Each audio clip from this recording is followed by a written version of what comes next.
Ini rumusnya ya. Ini jarang diketahui nih, tapi insya Allah kalau paham ini, insya Allah senang menikmati. Tapi jaga ya, ini rahasia di antara kita aja nih. Gini, dalam fikih rizki itu ada 3 hal yang pokok. 1, rizki itu akan diberikan. Rumusnya ya, akan diberikan saat ikhtiar kita keluar. Apapun jenisnya. Sudah jelas itu. Ya. Itu ada di Quran surah ke-51. Sudah? Di ayat 22. Wa fis samaa'i rizqukum wa ma tu'adun. Dan di langit telah ditetapkan kadar rizkimu. Dan dijanjikan oleh Allah pasti diberikan. Nah, kapan itu diberikan? Ketika ikhtiar kita keluar. Jadi yang laki-laki, yang ikhwan ini, contoh ini, kita sudah siap saja untuk keluar, baru bawa map melangkah untuk menjemput rezeki Allah, ya, itu sudah ditetapkan keluar. Cuma sampainya kapan kita terima, nanti ada aturan lagi yang mengikat. Ya, sesuai dengan kadar niat nanti. Niatnya apa nih? Apakah mencari rezeki untuk kebutuhan dunia saja? Apakah mencari rezeki untuk mendapatkan ridha Allah? Ya kan? Niatnya bisa berbeda. Nah, berdasarkan niat itu nanti Allah arahkan untuk mendapatkan yang terbaik. Tapi berlaku hukum kedua, ikhtiar Anda itu telah mengeluarkan rezeki dan tidak akan menguranginya. Ya, paham dulu sampai sini dulu ya, pelan-pelan dulu. Nah, handphonenya turun dulu supaya fokusnya nyimaknya maksimal ya, supaya maksimal nyimaknya. Tenang, ini direkamnya bisa diulang nanti kalau supaya maksimal ngelihatnya. Jadi ini yang pertama dulu, rezeki sudah ditetapkan, pasti diberikan. Cara Allah memberikan, kita bergerak, itu rezeki ditetapkan turun.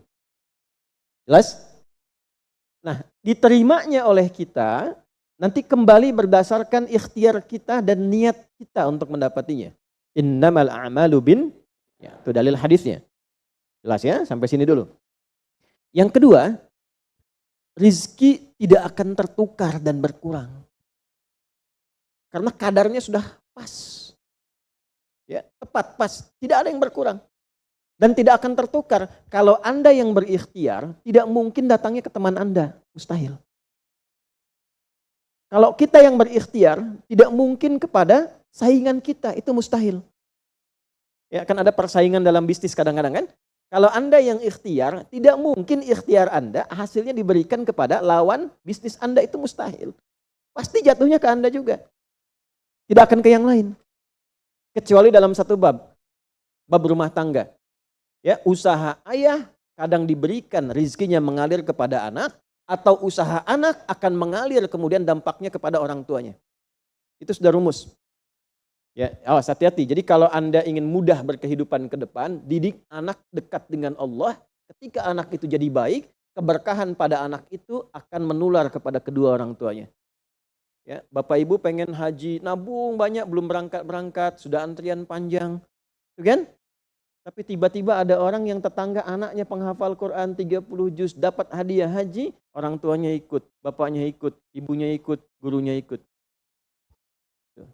Ya, jadi nanti ada 2 ayat di dalam Al-Quran yang menjamin usaha orang tua mengalir ke anak, usaha anak mengalir kepada kedua orang tua. Babnya keluarkan kalau ingin mudah. Nah, yang ketiga, nanti saya urutkan di papan tulis supaya memudahkan itu. Yang ketiga, ini yang paling penting untuk disadari, urut dulu ya. 1, rizki telah ditetapkan untuk diberikan sepanjang kita mau berikhtiar untuk menjemputnya. 2, rizki tidak akan berkurang dan tidak akan tertukar. Baik ya? Jelas sampai sini? Nah, ketiga, ini yang paling penting. Fokus ini dengan baik. Rizki akan ditentukan keberkahannya berdasarkan nilai keimanan seorang hamba. Catat ya, rizki akan ditentukan kadar keberkahannya. Saya bicara berkah dulu tuh.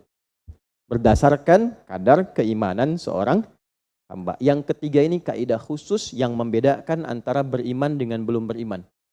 Sebab kita bisa bertanya kepada Allah, ya Allah, saya sudah beriman, ada hambamu belum beriman. Apa yang membedakan iman saya dengan hambamu yang belum beriman terkait dengan persoalan rizki?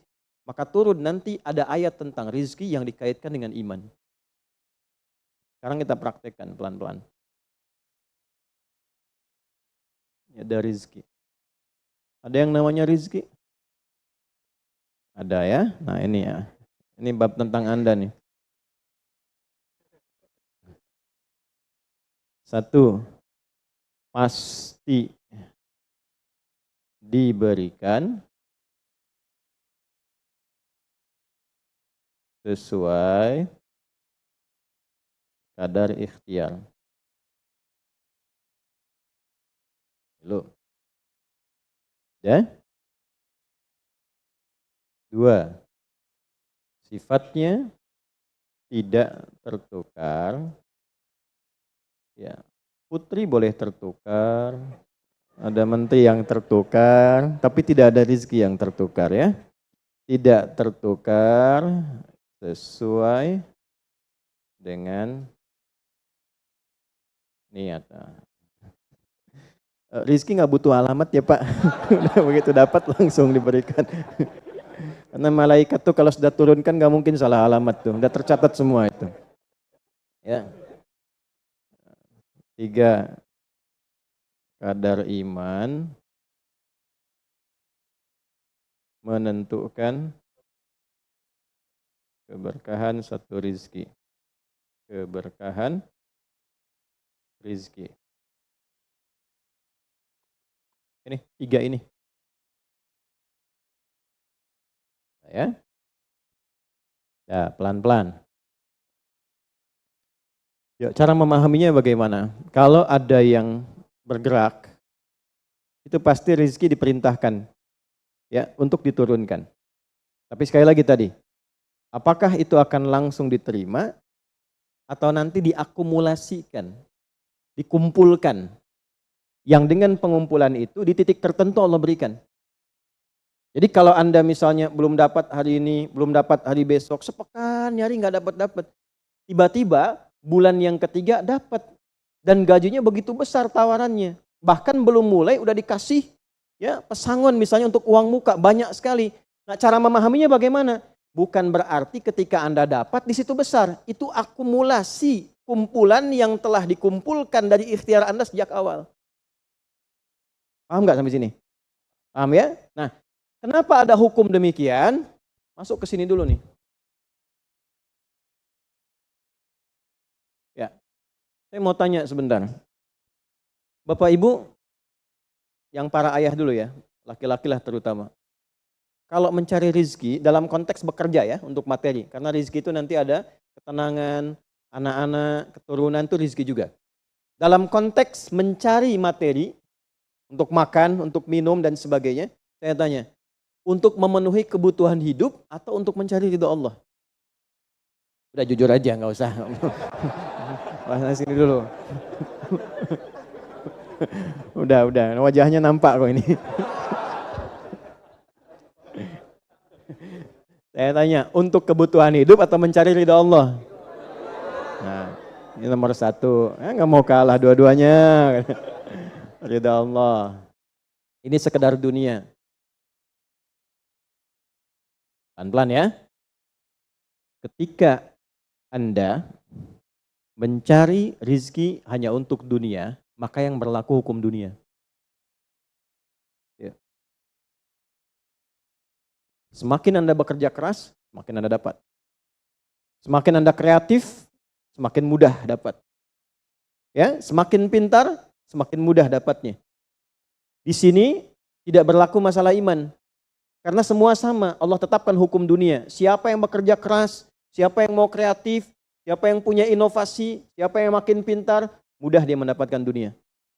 Ada ilmu menambah, dunia dapat.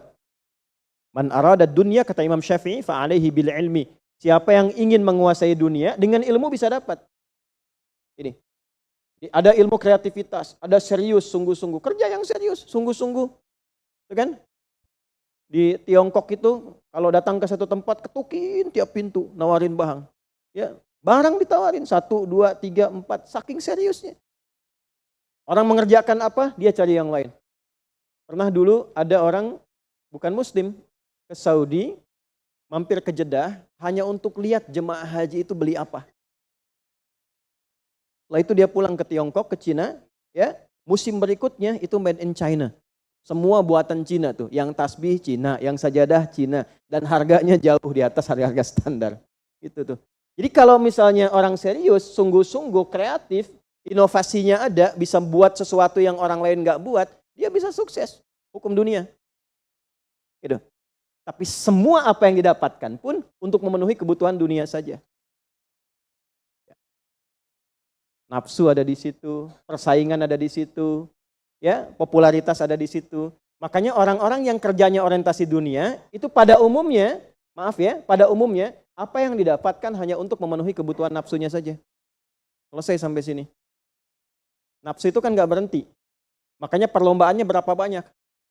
Ayo siapa yang duluan dapat 10 triliun? Siapa yang duluan dapat 20 triliun? Dunia. Dan nggak akan berhenti. Begitu dapat pengen nambah lagi. Dapat pengen nambah lagi. Walaupun yang dipakai mungkin tidak sampai ke situ.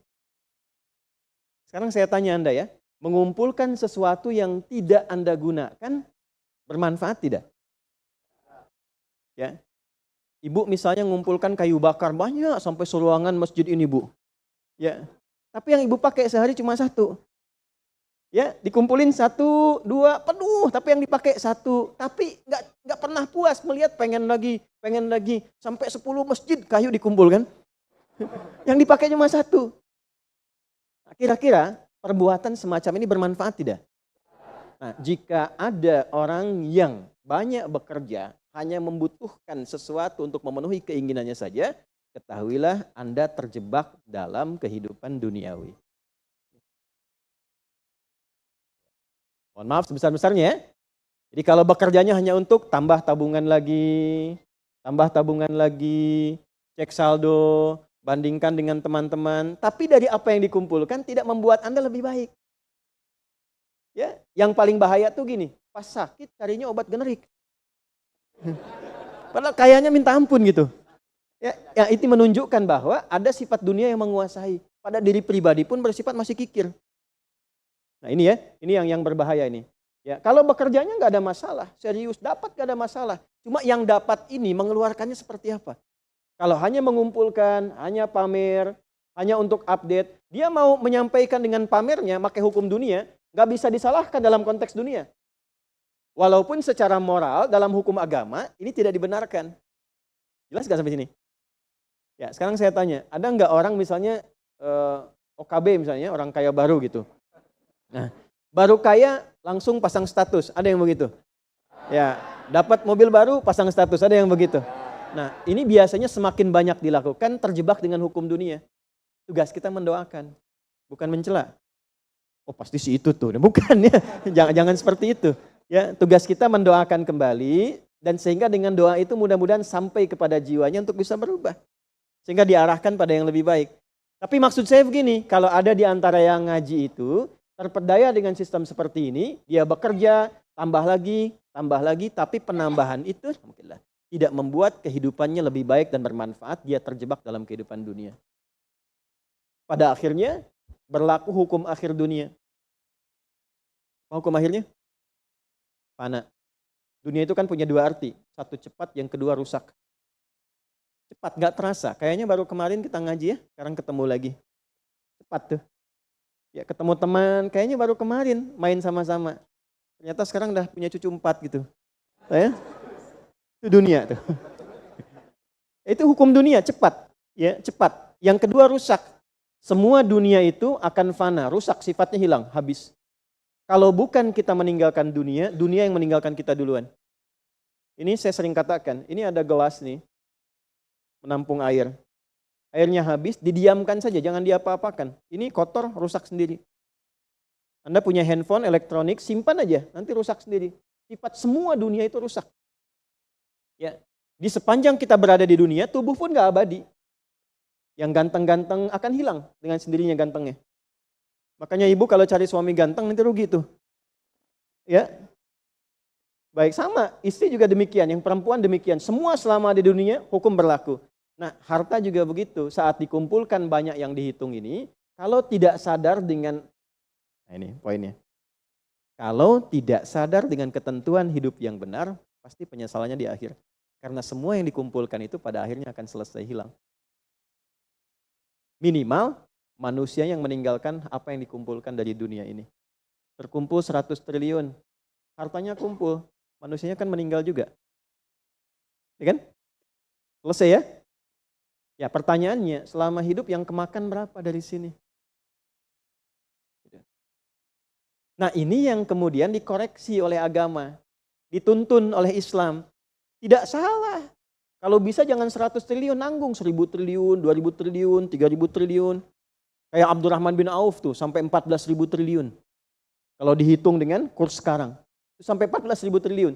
Tapi ternyata apa yang dikumpulkan itu membawa keberkahan untuk dunianya plus membawa bekal kebaikan untuk akhiratnya.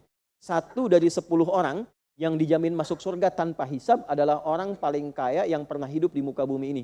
Salah satunya Abdurrahman bin Auf. Hartanya kurang lebih sampai 14.000 triliun. Tapi bisa menggunakannya. Dunianya sejahtera, akhiratnya terjamin. Jelas sampai sini? Ya, nah maka yang paling menentukan itu ini satu niat, yang kedua di sini aspek keberkahan. Dicarinya pakai iman.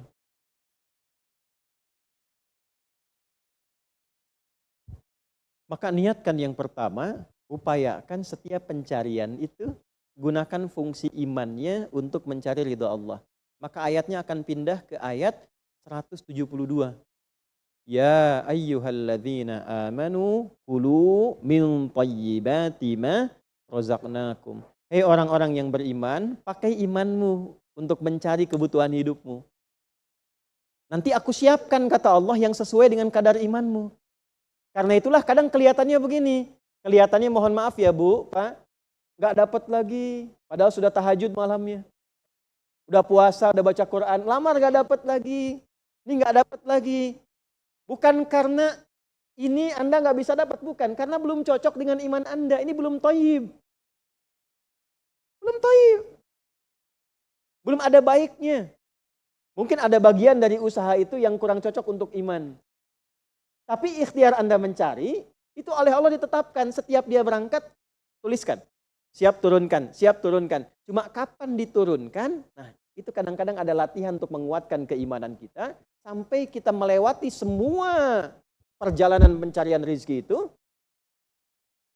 baru diturunkan. Dan hebatnya, dalam mencari ini, Allah berikan bonusnya. Ada bonus pengalaman. Pernah sakit, pernah capek, pernah naik ini, pernah naik itu, tanpa sadar itu yang menempa dirinya menjadi sosok yang lebih kuat, lebih baik, yang ketika rezekinya diberikan seutuhnya, dia sudah bisa menggunakan rezeki ini sesuai dengan pengalaman sebelumnya. Nah, yang mahal tuh ini. Makanya Abdurrahman bin Auf itu kan diambil dulu, dirampas hartanya, berangkat 400 km, jalan kaki, nggak bawa apa-apa, dipakai dulu ilmunya, belajar dulu jadi penyalur, dapat upah, dapat bonus dulu, baru dipakai lagi. Tapi perjalanan itu menempa hidupnya dengan iman sehingga jadi orang terkaya yang pernah tercatat dalam kehidupan di bumi sampai hari ini. Jadi kalau satu kali Anda melamar kemudian ditolak pekerjaan, jangan langsung simpulkan tidak diberi. Alhamdulillah ya Allah yang telah memberikan kepadaku rizki yang baru berupa penolakan ini untuk menguatkan iman dan mentalku untuk menjemput rizkimu yang lebih baik daripada ini. Jelas ya? Nah ini poin-poin ini yang mahal. Nanti kalau sudah dapat ilmu ini, yang lainnya akan lebih mudah. Nah, jadi jangan disimpulkan, ya Allah aku sudah ngaji, aku sudah tahajud, kurang apa lagi? Sampai hari ini aku belum dapat. Nah itu sesuatu yang tidak tepat untuk keluar, tapi juga bisa dipahami karena boleh jadi belum mendapatkan pencerahan sesuai dengan bab rezekinya. Nah pada akhirnya dikembalikan, kalau sudah dapat itu ditanya balik oleh Allah, itu mau dipakai apa? Toh pada akhirnya aku yang cukupkan. Ya, falyanzuril insanu ila ta'ami. Yang pertama kebutuhan makan kita pastikan dengan baik. Allah yang kasih, masa digunakannya untuk mencari yang tidak baik.